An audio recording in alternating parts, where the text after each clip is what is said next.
Hello and welcome back to yet another Geek Show where, let's face it, you have nothing better to do right now except listen to us. I'm your host, Alex Ecker. I'm your host, Dalton Lee, and I really need to go to the bathroom, and I've made a terrible mistake hitting the record button right now. Wash your goddamn hands when you go back. Let's make this a And quick one. I'm your host, Jacob. I went to the bathroom earlier, but how you guys Did you doing wash today? your hands? I'd be losing my job if I wasn't. Fair enough. Does your workplace have cameras in your home to ensure your continued hand washing? Honestly, I wouldn't doubt it at this point. This webcam's been acting weird, as you guys have seen, so I think it's them cutting in to be like, what's he doing? Like, is he doing it? Is he washing his hands? No, sir, he's at his desk again. Fuck, God. Okay, in case wearing it the same sounds like shirt. we're being insincere, seriously, wash your hands. Yeah, seriously, wash your hands. Please wash your hands. That said, yet another Geek Show. Yeah. And share things with people. Like our show. I heard Sony did a thing today. Would someone who watched it care to tell me about it? I believe that is me. I am the guy who Quick, watched the somebody thing. who's not dumb. So Sony hyped up their big, we're going to talk about the PlayStation 5 today. And if anybody's been keeping up with it, Microsoft has been talking about the Xbox Series X since the beginning of the year. And you were all laughing at something I can't tell what's happening right now. You cut out. Your We can work still cut hear into you. your webcam again. It's all good. Son of a bitch. Okay. First off, work. Let me level with you real quick. I'm washing my hands. I'm not even using your full name in this podcast. Like, come on, give me a break, bro. All right. Now back to Dalton vlogging my technical issues as I talk. Thank God. Your this will record catastrophic everything. failure. Sony had a press conference today, detailing the specs of the PlayStation 5. Sadly, it was not what everybody was hoping it was for, because turns out this broadcast was for the canceled GDC conference, which I guess that's the Game Developer Conference. Okay. The extra conference is redundant, just like Alex's laughing face right now, because I bet I'm frozen or I've cut out. I'm going to keep talking. Nope, you're good. Keep talking. Thank you. It turns out me trying to blog about it made it work. Oh my God, you're pressuring them. They know. So- They have access to your webcams. Anyway. God damn it. So, if anybody's been following this, Microsoft has been talking about the Series X since January, to the point where we even have seen the console, what it looks like. They've detailed the specs. They've detailed the controller. They've showed off load times that they're perfecting. Microsoft's hit the ground running. PlayStation today decided to send out the lead designer of the PlayStation 5 and then him detail stuff that we kind of knew was coming, but in boring detail for an hour. They talked about teraflops. Great. I mean, we're all happy about that shit at this point. They talked about load times, which, again, we knew were going to be slow. I mean, no, faster now. They're like, we're going to get rid of load times. I'm like, yeah, we know. Like, you brought that up once already. They're like, yeah, it's going to be a whole new console. And it's like, great, we know. What about anything else? Like backwards compatibility. And then I got real excited, but then it's only the top 100 PlayStation 4 games ever on their thing. And that's like what they're saying they'll put out. So it's not even like what we voted on, what they think the top 100 PlayStation 4 games are. And I know this can't be that funny to Alex, but I hear him laughing.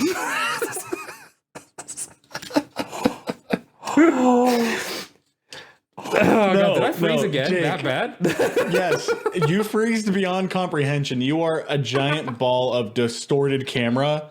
And the funniest part was one of those pixels was exactly your eye, and that was it. It was just a single eye. Dalton, please tell me you got that. I didn't get the eye, but I did get some good vlog footage. This is great. I'll point so it happy out if that, you send it to me. I'll edit the... So I'm gonna level with. I'll send you this put together. Thanks, Xfinity Discord. real quick. Before I keep going, Xfinity, can we talk real quick? I paid the bill, man. Like, I even upgraded to your TV, so like this wouldn't be an issue. But apparently it is. So get your head out of your ass if you're listening and fucking fix my internet, because you suck. And I'm looking at my computer. I'm not even looking at this. You were over here, camera 2. Like, fuck yourselves. Like, can you not? Anyway, back to this. So Not to be outdone, since PlayStation didn't announce anything really or show their console, minutes after their presentation, Microsoft put out their release date for the Xbox Series X. Which I think is kind of just classy and hilarious, where they were like, oh, they didn't show anything? Check it out. Thanksgiving. Boom. That's when the console's coming out. And like, Sony has yet to say anything. All they did during their press conference would be like, we've got some cool games in the pipeline. You'll hear about it. So then they would move on. They teraflopped, as it were. They really did. Also, funny enough, the PlayStation 5 is less powerful than the Xbox Series X by a lot. From whatever, like, and I know the teraflops are like, whatever. Like, I guess it's like they're missing like 2 teraflops, like whatever. But at the same time, it's just everything's charting just a little bit under what the Xbox Series X can do. And not only that, they now have a release date for exactly what's going on, which is kind of funny. So I didn't get to watch the presentation, but I did see just a little bit of comments here and there on it. And yeah, you basically said what I got out of it, which is that they talked about completely failing at backwards compatibility, and they talked about specs in a really boring and uninteresting way. And here's what blows my mind, because Microsoft did this particular one too. They both keep bragging about SSDs. Like, okay, thanks. Welcome to 2013. Yeah. I guess. Like, this should be a given. This isn't some crazy revolutionary thing. It's just a thing that you missed the mark on last time. But as far as I'm aware, I think it was an option to add SSDs if you wanted, like swap out the hard drives for an SSD. You could always do that. You just couldn't buy them already in there. It's just silly to me that, like, you know, as the PC gamer here who, like, doesn't really care what's happening with these consoles, except that, like, you know, a leap forward for consoles does mean a leap forward for the games every time. But, like, load times, you're going to talk to me about, like, load times just don't matter to me in 2020. Maybe I'm playing the wrong games. Maybe it's because I'm not playing these giant, like, 100 gigabyte AAA games anymore. But I don't have loading screens that are more than like 4 seconds anymore. This isn't interesting. Show me games. Yeah. That's what I was saying. And most of their press conference, funny enough, was them shitting on the PlayStation 4 and 3. Like, talking about how, like, oh, we know it was really hard to develop for. That was like a back then. And then the PlayStation 4, we didn't listen to you either. And I'm like, what the fuck are you doing? Like, you are shitting on... Like, the PS3, despite being hard to develop for, I remember that was a big issue when it came out, when Valve was just said out loud, they're like, we're not going to develop for this console, it blows dick, even though they eventually did. The PS4 has sold so well, has had a lot of great first-party titles, and yes, it's just blowing my mind that, like, they shit all over it, and then finally, like, nah, we're catching up. We're doing SSD. And then painfully explained why that's important. But then I'm loving that, like, Microsoft didn't go into it whenever they brought up SSD. They're like, they knew it was going to be a thing. So they're like, hey, we have this now, moving on. And then PlayStation had to take 20 of my minutes to be like, this is why it's important. I'm like, I fucking know why it's important. I'm a gamer. I want you to show me the console and explain to me why I want to get it. Because Microsoft's winning at this point, where they've showed details of the console, explained that it'll have complete backwards compatibility for the entire Xbox library, which is amazing.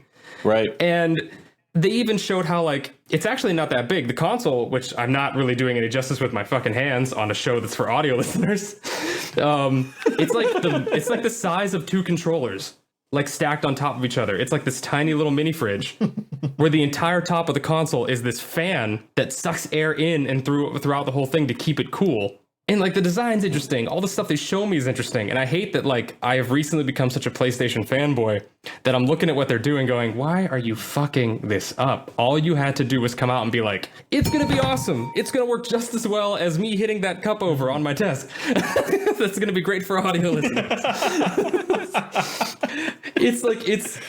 I don't know. It's just so weird to watch them, like, do a press conference and put fake people in it. Like, fake shadow people in the foreground that do the same movements every 2 seconds, and then just give us something that didn't, I don't know. Like, I don't know how that was going to entice people. Like, and I'm just, again, like, kind of like an episode you're going to hear before this with Doom Annihilation. I'm just disappointed because you're looking at something that could have, like, sparked a lot of talk, could have actually, like, brought in a good conversation, because Microsoft it's nothing usually say about it with this generation, is killing it with what they're doing. They're listening, giving everybody what they want. The fact that I could pick up a Series X at launch and have access to my entire library of games, and that they're going to honor people buying games for Xbox One, getting free copies for the Series X, is amazing. And PlayStation's like, yeah, we're going to give you like maybe 100 of our games for backwards compatibility. We don't know when. It's like, and they're like, it was a key feature at launch, so much so that it's incomplete. Because that was actually, that's it. The system's going to launch with tons of stuff incomplete. Like, oh, do you want upgradable memory? We thought about it, but don't worry. It's available, just not at launch. Do you want all these games? Yeah, but not at launch. Well, Xbox is going to launch at Thanksgiving, like great holiday season, and have everything you want, assuming they don't double down or pull back out of nowhere, right at the gate. And like, again, like I know that Microsoft doesn't have a lot of first party titles aside from. Given that Microsoft also like doesn't do console exclusives anymore with all of their games coming to PC at launch, that means like exclusives is the ground that Sony has to win on. Like that's the thing you have to compete at. It's the thing you're guaranteed to win at. So show us that. Right. Show us the thing you're going to crush it on. Don't focus on your disappointing specs. Right. No, but the biggest problem that's cracking me up is that Microsoft kind of seems to be doing like this Xbox family dynamic where if I'm playing, let's say Fortnite, that's the first one that came to mind. I'm playing it on the Series X. I can play with you if you're on the Xbox One, but also Dalton on the PC. And everything can like you could have said Rocket League. Consoles. That's true. I didn't think about that first. We were literally just talking about that. Yeah. Because you could play like they're doing like a very good cross-generational thing where like I can carry game progress back and forth. I can play with people playing the new Halo who didn't upgrade the console, but I decided to.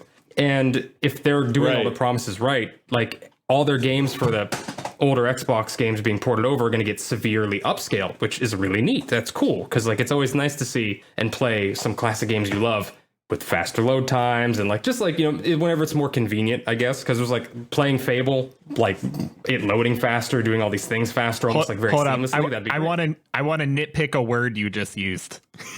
What I use because it's a pet peeve. No. All points valid. I want to nitpick the word upscale because what happens there when like a newer Xbox console is playing a game made for an older Xbox console, or like when I'm emulating a PS2 game at my PC. Upscaling's not really the right word for it because upscaling implies that you rendered an image that is like the original image and then like used AI to make it look a little better on a current screen, but it's not really that. It is natively rendering at the higher resolution. So when some 360 game says like, oh, I'm patched for like 4K capability on the Xbox One X, like that's not, upscaling's not the right word. It's actually rendering natively at that. Just a nitpick. Just a PC gamer. No, you're good. Like, hi, member of the master race over here. Let me just sneak on in. Well, actually, in the middle of a fire, you would stop everyone and just be like, what's wrong? What's wrong? Nothing. I just want to tell you I play PC. See, now I'm thinking about the South Park superhero Captain Hindsight. What could we have done? You could use the fire escape over there. Ah, yeah, you're right. That's actually a good point because like it's to have them render natively. I gotta like that's like such a more mouthful. I gotta like, and it sounds better actually. Yeah. Than like upscaling. I pointed out because it is better because upscaling. I pointed out because it is actually like better. It is the console doing something more impressive because upscaling is something that like your TV just already does when you're playing something that's not the native resolution. Like natively rendering it at something higher is an actual big deal, an actual more impressive feat. So yeah, but I mean, aside from that, I'm weirdly the PlayStation's conference made me more excited for the Xbox. I don't think that's what they intended. But, I mean, we still got months to go. I'm assuming they're going to try to launch at the same time, even though, roughly. I mean, with the pandemic, that's kind of odd because a lot of stuff's got pushed back, but the consoles seem to be like, no, we're launching, we're hitting our goal, which, I mean, would be a nice little treat with everything going on. But aside from that, Yeah, weirdly, from my point of view, Sony missed an opportunity today. Yeah. I just think it's weird to go out on a stage and talk specs and nothing else. Yeah. At least for the Xbox One, when Microsoft caught a bunch of shit for focusing on stuff that wasn't games, at least they were still focusing on stuff and not just specs. At least they were talking about its like media center potential and showing things it did that you didn't have before. Better than the realistic And we fighting still with the giant crab. And we still rampaged because like show us games, but at least they were showing us something and not just throwing numbers. Better than the on Peggle 2 PowerPoint. announcement. I forgot about that. Yeah. All right, are we done with Sony, guys? I mean, I'm not done with Sony, but if It's okay, because like as much as I'm giving Xbox credit, I keep forgetting like, was it 2016 they lied to all of us during their E3, if I'm remembering that right? We talked about this, I think, already. Like they were really big liars. I'm still salty about that. but they didn't lie about Peggle 2. I don't know how to seg away from this, so I'm just going to abruptly jump into more Doom content. So, I played, we discussed on previous episodes, Doom 1 and 2, Doom. And this time around, God damn it, Jacob, I'm not even going to explain what just happened. I could not do it justice.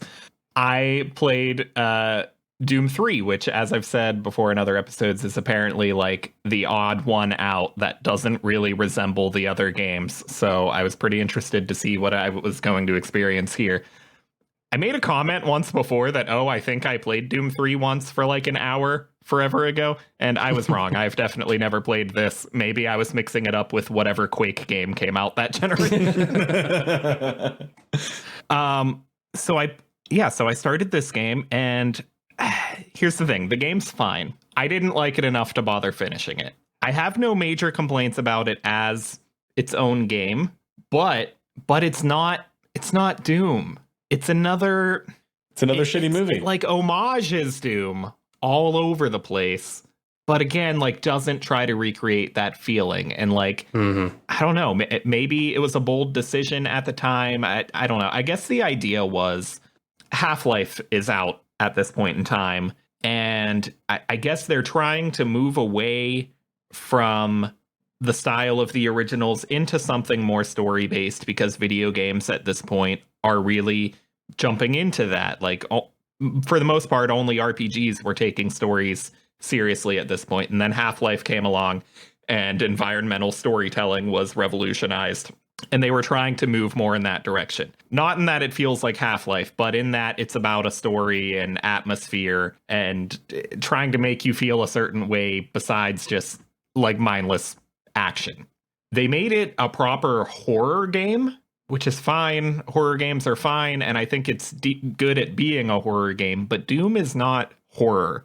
I saw a meme once that referred to some other game or franchise, and it said in this game or franchise, you're stuck in a room with demons. In Doom, demons are stuck in a room with you.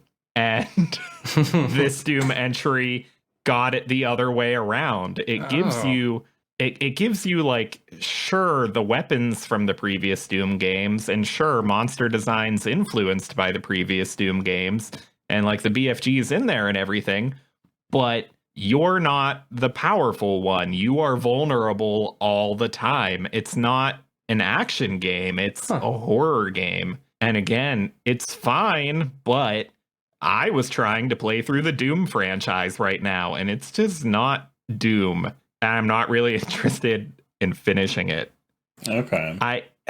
Have either of you guys ran into that in another franchise where you get to a game and you're like, this is way too different from the rest of the series, but it's fine. I just don't like it because it's part of this series. Yes. Yeah. It's Devil May Cry 2. Yeah, I was actually about to say. See, since you took Devil May Cry 2, I'll have to say, no, we can both talk it about actually it. makes the franchise hard for me to finish. I'll go with Fable 3. You'll go with what?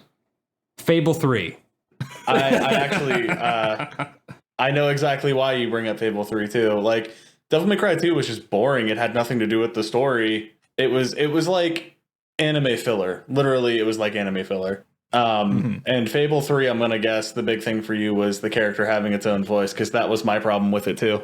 That wasn't my biggest problem with Fable 3. It's that the first 2 games feel like a very like strung out adventure story in the sense that like you're given a quest, you go on it, you feel like you have the time to explore, do the side missions, be a part of the world. And one of the biggest problems that I have with some RPGs, usually when they try to finish out an arc in trilogies, because I had the same problem with Mass Effect 3, Fable 3 makes everything feel rushed. Anytime I would get to a new area, I would do the first quest, and they'd be like, all right, cool, go, next area, you gotta go. You gotta save everybody, save the kingdom. And anytime I would find side content to do, I felt weirdly pressured to keep moving, keep doing the plot, because it would very much focus on all of the side characters pushing you forward. And it felt like the game where I would spend like, it felt like 50 to 60 hours in the other games. Like this game was like an 8-hour journey. And I know it could be much longer, but the game was consistently like putting you on this path of like, no, you need to keep moving, you keep going. And it just felt such a weird way to take that trilogy of games. It felt like a genre shift, kind of like how with Doom 3 seeming more like a survival horror game than anything else. With Fable 3, it felt like you needed to meet a deadline. Let's go down this hallway of horrors until we get to the end of the game, and it's like, oh no, it's over. Yeah, I will say that. Fable 2 was fantastic. Yes, it's over. There was really weirdly sexual connotations in that, Dalton. That made me feel uncomfortable. I need an adult. Oh, yes. Oh, ew. Stop. Sorry, moving on. So I played Doom 2016. Fuck. I swear to God. Did you or didn't you? I did. You want to talk about it? Get it out. I do. Okay, so I think I've said this before because this was not... I did play Doom 2016. I didn't finish it, though. So Doom 2016 has the distinction of being my favorite first-person shooter, but it's not my favorite game that happens to be a first-person shooter. That might go to BioShock or BioShock Infinite, but it's my favorite game at being a first-person shooter. Okay, I see. In that, you know, it's all about the mechanics. There's not a lot of story there. There's story there if you want it, and if you want to pay attention to it and dive into that. But it's not, you know, BioShock where that's kind of the point. The gameplay itself is the point here, and that's where I make that distinction. This game really does jump back into the origins, the first 2 Doom games, in terms of its style and how it feels. And when I say how it feels, I mean that it feels fast. You don't stop moving ever. Mm-hmm. Today, in a first-person shooter, it's all about taking cover and hiding behind things, going around the corner and hiding until your shield regenerates, and, you know, pushing through a linear level a little bit at a time that way. And Doom isn't that. This game encourages you to go fast and don't stop moving. First of all, by having no reload function at all, because reloads encourage you to hide behind something while you reload. Right. The other thing is that while there is often like shield replenishment hiding around the level, health does not hide around the level. Health comes out of melee killing the enemies. Right. Which means if you're dying, if you're running low, you have to run into battle because you only recover by, they call it a glory kill. Basically, you damage a demon enough that it is staggered. Yeah, it's staggered. You run up to it, you melee kill it, you do something gruesome and horrifying, and you get a bunch of health out of that kill. Yeah. So, you know, when I say Doom is about demons are stuck in a room with you, it's because this is maybe the only game I've played where if you're dying, if you're screwed, if you really need to stay in there, the answer is to fight more and not to hide. Yeah, I will say what I've played of Doom 2016, it feels like this version of Doom is trying to hit you as hard as it can because it wants to hit the guy directly behind you. Like it's really fast paced. Like I don't know, maybe because I put it on a moderately harder difficulty. that I had a lot of hard times with it. But I'll have to definitely revisit it once the awful taste of Doom 2019 is out of my mouth. See, I've never actually played any of the Doom games, so would that Doom be a good jumping point? Yeah. Yeah, absolutely. Revisit the old ones, though, still, because you have to know where it comes from. Where it all started.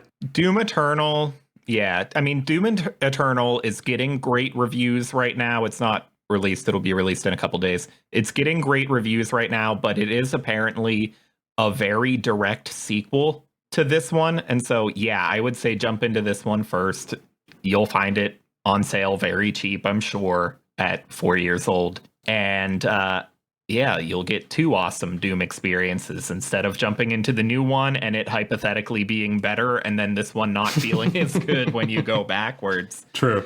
And again, yeah, like, you know, the originals 1 and 2, like, they're worth going back to. I still found them fun. I don't think you need to go back to them and like beat them if you don't want. I didn't play all the way through Doom 1. I did play all the way through Doom 2 because the level design was way better. But just, you know, having that appreciation for where it came from. Jump into them for like a half hour and see what it's all about. Move on to this guy, actually play it to completion. I am hearing, though, that while this game, you know, being that it is called Doom and not Doom 4, people have been treating it like a reboot. I've said before that Doom's lore is really dodgy and inconsistent. Apparently, Doom Eternal actually makes this game tie into the originals and maybe Doom 64. Really? Okay. Color me interested. I guess that, yeah, so I guess they are trying to force a coherent canon into all of them. So even if you don't go play back through the originals, I guess you do need to know what happens. So there's plenty of half-hour YouTube videos, the complete history or lore of Doom or whatever. Catching up for Doom Eternal, yeah, stuff like that. Oh, yeah. But yeah, this is absolutely a fantastic place to jump in. I don't think I have anything else to say about it. Well, I mean, you got me into it. I may actually check out. This week, I may actually grab Doom for the Switch because I've heard it was actually pretty good on that system. Yeah. Oh yeah, that's right. How weird is that? They did port it to the Switch. Well, and it might.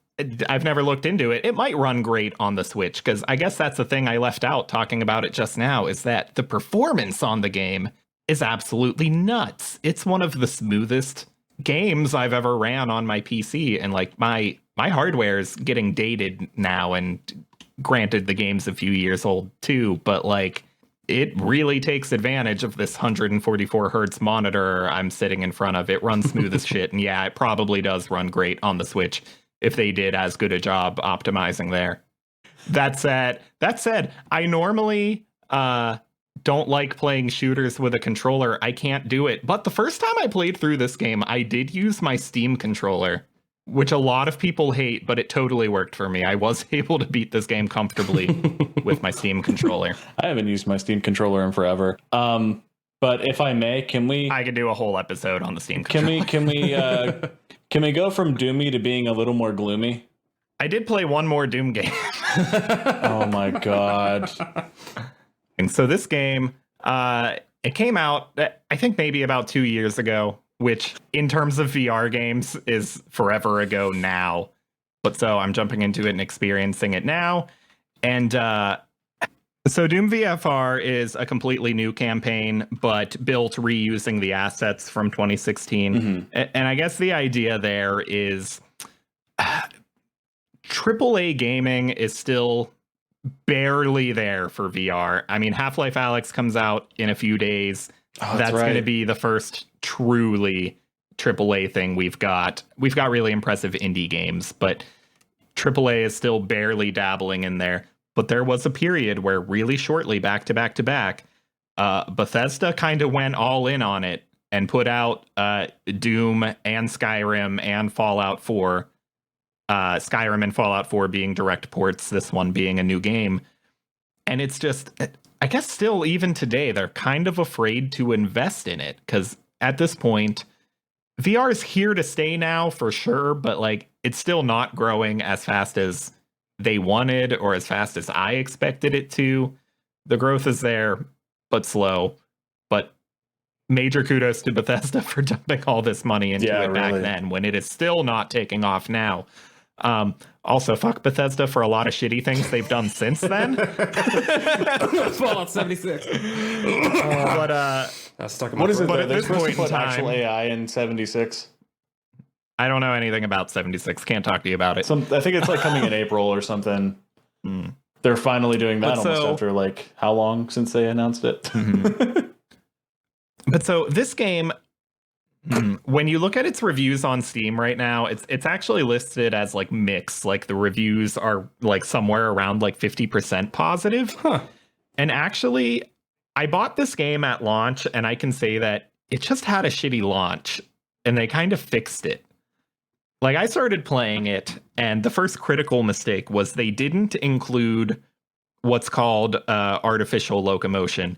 In VR, that means exactly what you already do in traditional games. It means you move a joystick or a touchpad, and it makes you walk. Oh. That stands out in VR because at first, people were afraid to do that because of motion sickness, and every developer just wanted to put teleportation everywhere.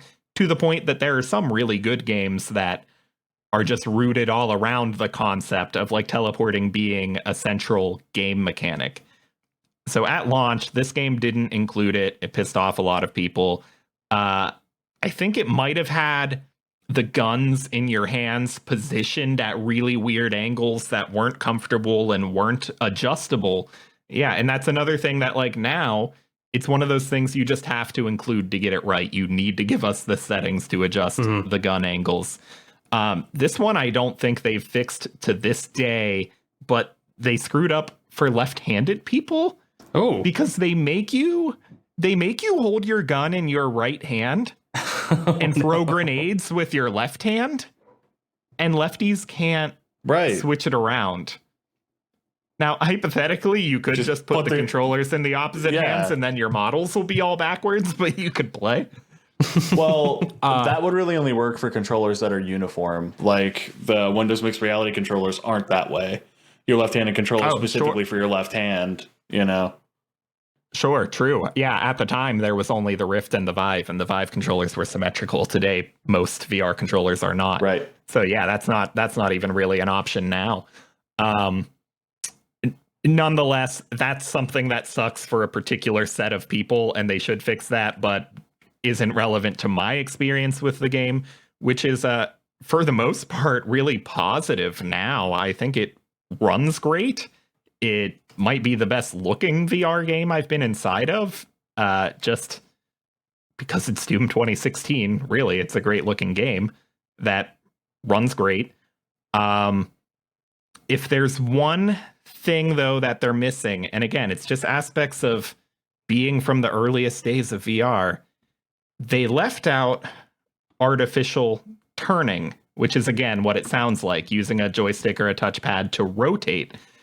In a lot of games, I won't do that because it's the quickest thing that can cause motion sickness. Like, a lot of people can use artificial walking, but can't use artificial turning. Right.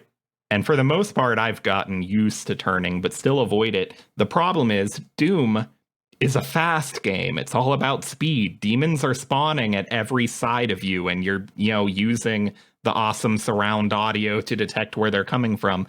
But you can't spin your body fast enough to deal with it, especially when you're attached to a cord. Right. Okay. And so I'm playing the thing on easy mode because I saw that being a problem. I'm sure it gets even more ridiculous on higher difficulties, and I'm barely dealing with it now.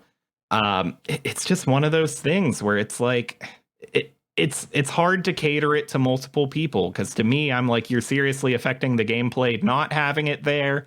But a lot of people, like, if you needed to use it, a lot of people would say, oh, well, I guess I don't have the stomach to play this game. And then you have to, like, design the thing around multiple people at once. So it's just a frustrating thing that VR developers are kind of still figuring out. Regardless, I'm getting through the game. I'm having a lot of fun. They worked out most of the issues except that one for me. It does suffer from being a really short game because that's That's what happens in VR. You spend a lot of money for a really short game because still not a lot of developers are in it. So I think it's a $30 game. I don't recommend it for that because it's so short. I do recommend it on sale because it's still a really fun game. It's not ridiculously innovative, but it is one of the first VR games to look good without being stylized indie graphics. The first one to have actual expensive high budget visuals going on. So just on those grounds, I recommend it. I have nothing else to say about that. I'm done with Doom. Carry on. Okay. All right, Alex, did you have anything to bring up? A couple things. I finished. So you played Doom. Well, yeah. I finished Castlevania Season 3. There you go. Ooh. Okay. There's a couple. Did you, Jacob? I have been so caught up in forcing my girlfriend to watch The Witcher, I have not watched Season 3 yet. Okay. Okay. It's fine. Season 3 is fine. Was it underwhelming? I heard so many good things. This was how I talked about Doom 3. I said, it's fine. Season 1 was good. Season 2 That's not what I wanted. Had a lot of the action. Season 3 feels like it's amping up for more in Season 4. Okay, it's like a trailer for another season. Like, Yeah, I don't know how lot of much of the build-up. history that you guys know about Castlevania, but they're setting something up for a particular character, I think, because a character that's not a Belmont had a significant impact in the story. Ooh. Mm-hmm. And in the lore, like this particular character had actually killed Dracula and wasn't a Belmont. Okay. So I think they're setting this particular character up for something kind of big. There's some other characters that like we haven't met inside the lore yet. There's it introduces a lot of new stuff without necessarily being its own payoff. Yeah. Mhm. It's tricky because like Kind of like a movie we're about to discuss soon. Anyways, yeah, they're doing like the story of Trevor, and from what I can gather, they're missing a character. For example, like this character's name is Grant. He was a pirate who was fighting against Dracula's hordes, who never really got any light in the show. Because the four characters that Trevor meets is Grant, Sypha, and Alucard, and Trevor makes 4, and that's how he beat Dracula. And they were just missing Grant. I don't know if they're gonna put him into the show or if they already have. It's a weird sort of situation. The one interesting thing as far as like the Castlevania lore is that Dracula hit one of his servants is Death. And I'm really curious to see if they introduce him, or there's a lot of speculation, and I don't want to go into like big spoiler territory, but like there was a Belmont in the lore that unbeknowingly cursed the Belmont bloodline. Oh boy. And they couldn't use the vampire killer whip for like generations. Like there's a lot of deep history lore. There's some actual like comic books of Castlevania. I don't know if they were like manga specifically or not. But there's so much intertwined lore that I'm really interested to see what they're going after season 3, because they're setting it up for a lot of different things. But it's still worth watching because it doesn't do things 100%, but it doesn't enough that it doesn't seem like it's detracting from the story. Yeah, I just feel like it slowed down a lot. And like, at least with you being familiar with the lore and like seeing what they're building up to, you have stuff to kind of be excited about. But I was watching it and kind of like not connecting with new characters. I think a lot of the animation outside of action sequences was really Some of the animation was actually really down. poor. Yeah. Oh no. I started getting old Flash vibes in certain scenes, like always in scenes where people are just like walking or talking, like they don't drop the ball on the action scenes, Yeah. but like it did feel like they cut some budget or like outsourced it to a cheaper studio or something. But like I don't know. I haven't given up hope on it. I'm expecting it to pay off a little better the next time around. It's just disappointing because like Castlevania Season 1, given that it was intended to be a movie and not a 4-episode season of a thing, I consider it my favorite video game movie, and I consider Season 2 to be just as good and awesome, so it's just a little disappointing for this to not be amazing. Right. And so it's not bad. I'm just down on it because it didn't live up to a reputation it already had. It's living in the shadow of Season 2, really. Season 3. Okay. Other than that, So I'll actually pick up and watch the rest of it these next couple days, and I can. Yeah, it's still worth it. But when I said gloomy, I wanted to talk about Castlevania and another game I started playing. It's called Death's Gambit. I really am only like maybe 30 minutes in, but it's actually an Adult Swim game. And it's like in the vein of like Dark Souls, but it's like 8-bit platformer. And I love that phrase, the Dark Souls of so-and-so. But I'm glancing at it right now. I don't think you're wrong, but it is a often used phrase. Yeah. Well, it's kind of like Dark Souls is what I'm saying, just platform. It's not like a 3D like, hey, dodge around this guy. It's literally you dodge forwards or backwards. Honestly, I don't. It's good. It's not something I'm like super enjoying as of right now, but I'm still real early in the game.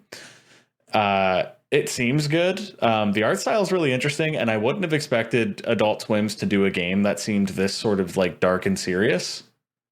I do feel like every time I play an Adult Swim game, it's like, this is fine. Yeah. But this one's like an actual like RPG.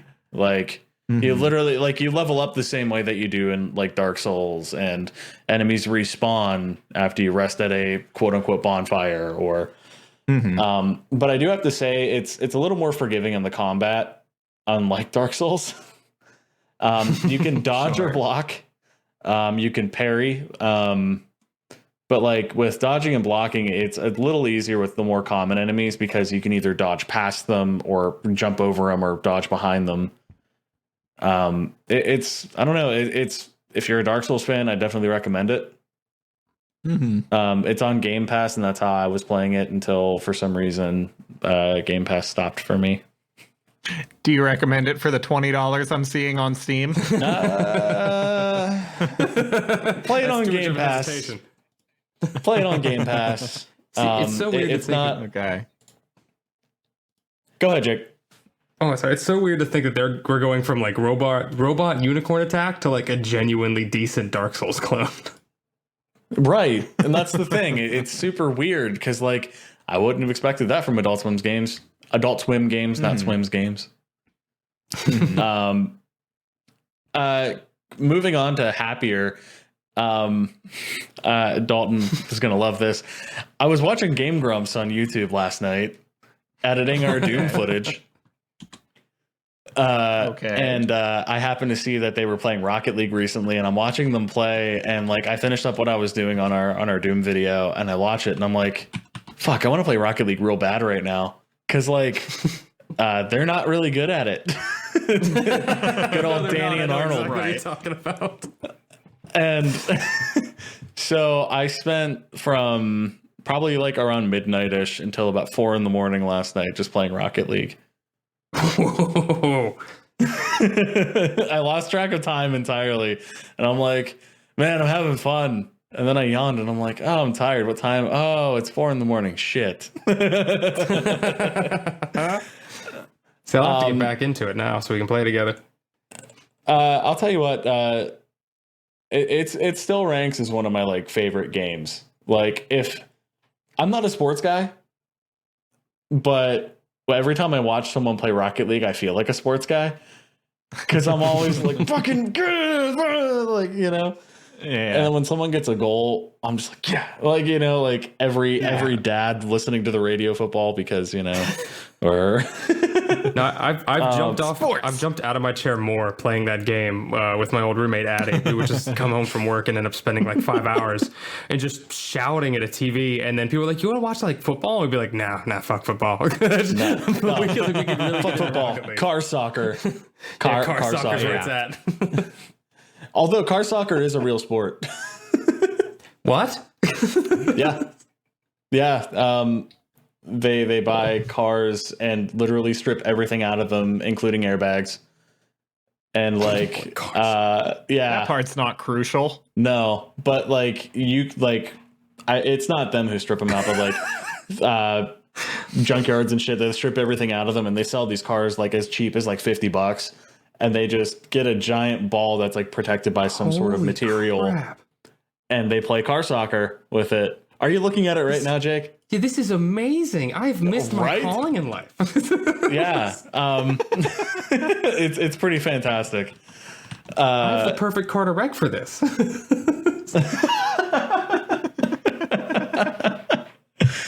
Oh, it's funny. But I yeah. have a $50 car in the backyard right now. Yeah. No, I mean my Honda it's got Fit, headlights. like it's totally built for this shit. It's paid off too. This is great. Oh, it's fantastic. Oh man, but yeah, The goalies are fucking excavators? This is amazing. yeah. And you wanted to talk about Doom the whole episode now.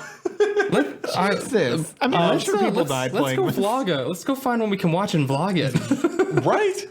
But yeah, I don't know about you guys, but I've noticed Rocket League gaining even more popularity than it did. Like it's kind of like spiking back up again and just like general.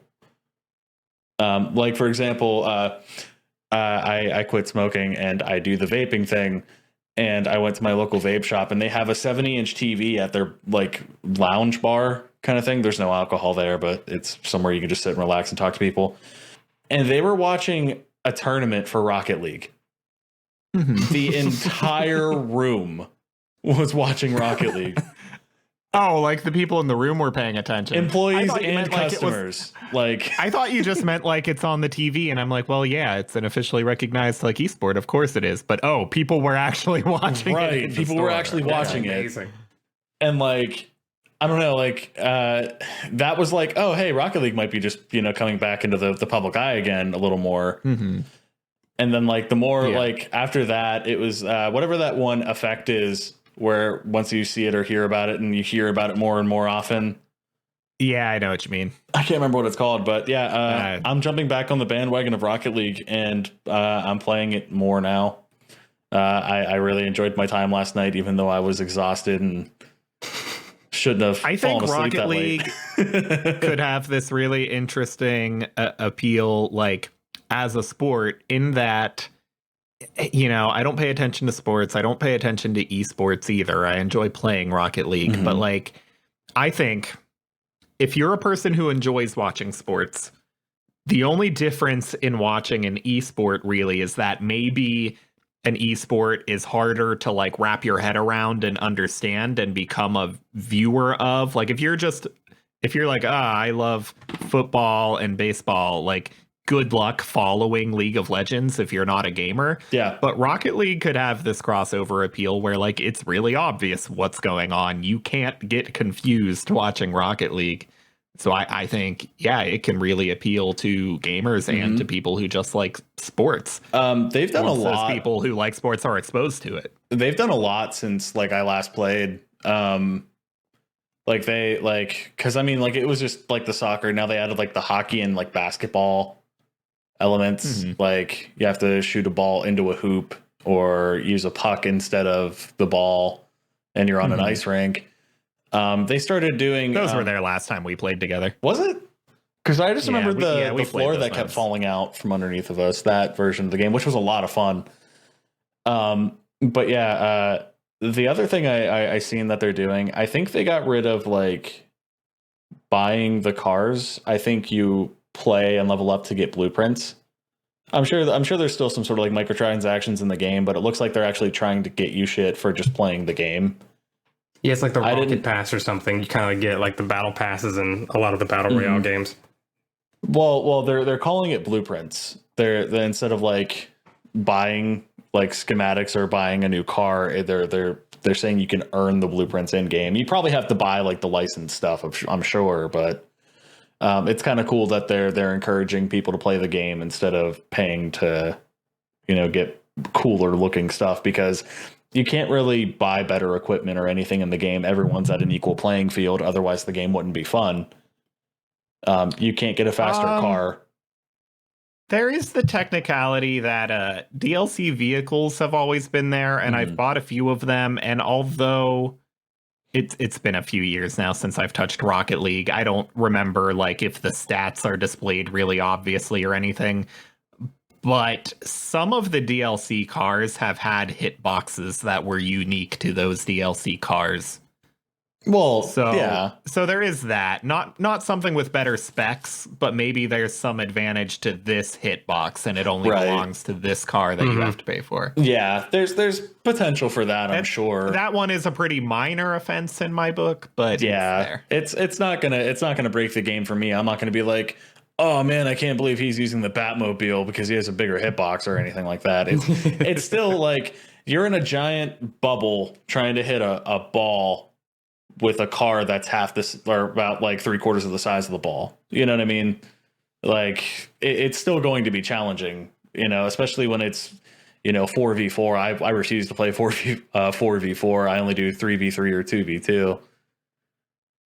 2v2. Just because like it becomes absolute mayhem, but, there is a more major offense, which is that Psyonix was bought out for Epic, and I'm not they were bought out by Epic, and that's not a fan there. I'm gonna still play Rocket League though. Yeah, I mean, I already bought it, so yeah, I'm gonna keep playing it. I've been a little cautious about like whether we wanted to let's play it or not, because I'm like, it's Epic, it feels dirty, but like we're not going to do anything to boost the popularity of Rocket League. Right. Right. Epic's still going to come kick down the door and be like, no! Quit being mean to us. Well, I mean, I would still want to play Rocket League on like our Let's Play just because I have a fun time with it. It's a blast. Yeah. And I haven't paid attention at all to what Epic has done since obtaining it. I don't know if they've done anything, like if they've threatened to pull it off of Steam or anything like that. I really don't know, so I'm not gonna complain any more about that.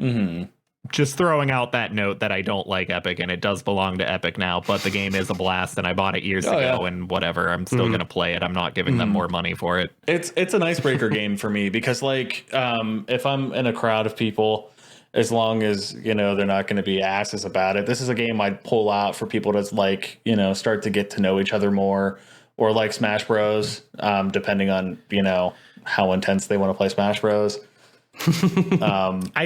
I think it's one of those easy to learn, hard to master games where the skill ceiling is infinite. You can always get better at Rocket League. You can always have like a lot of good matches where everything gels right, and then just matches where you're missing all your shots, you're not hitting the ball right, and you're just it can be, the skill can go from match to match, and that's what kind of makes it a bit more fun, because there's never like one person in your team always just kicking ass and like taking names.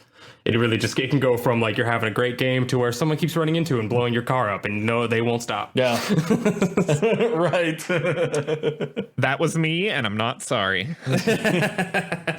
No, I just want to go play Rocket League. We should have Rocket League. Sure thing, unless Jacob had something else to bring up. I've already shit on Sony enough today. Do you have any feelings on Doom, Jacob? On Doom? He better not. Yeah. I think I don't hate it as much as Alex does. No. For clarification, I don't hate Doom. I'm just tired of hearing about it right now. I'm interested to get into it. If Eternal's gonna like piggyback off of like a franchise, like it's always nice whenever a franchise kind of like keeps building off itself. I'm excited to play the 2016 Doom, and then if I love it, and I already feel like I am just running around kicking ass, I will definitely jump into Eternal. I'm kind of excited because all of it's on the Switch right now too, which means I have access to the whole franchise on one system, which is nice. True, yeah. I'm gonna take about a week away from Doom, and then I'll probably play it. Just from all the Doom in general. Yeah. Well, I guess thanks for listening, and we'll see you next time. See you guys on Rocket Bye. League. Come find us and play some matches.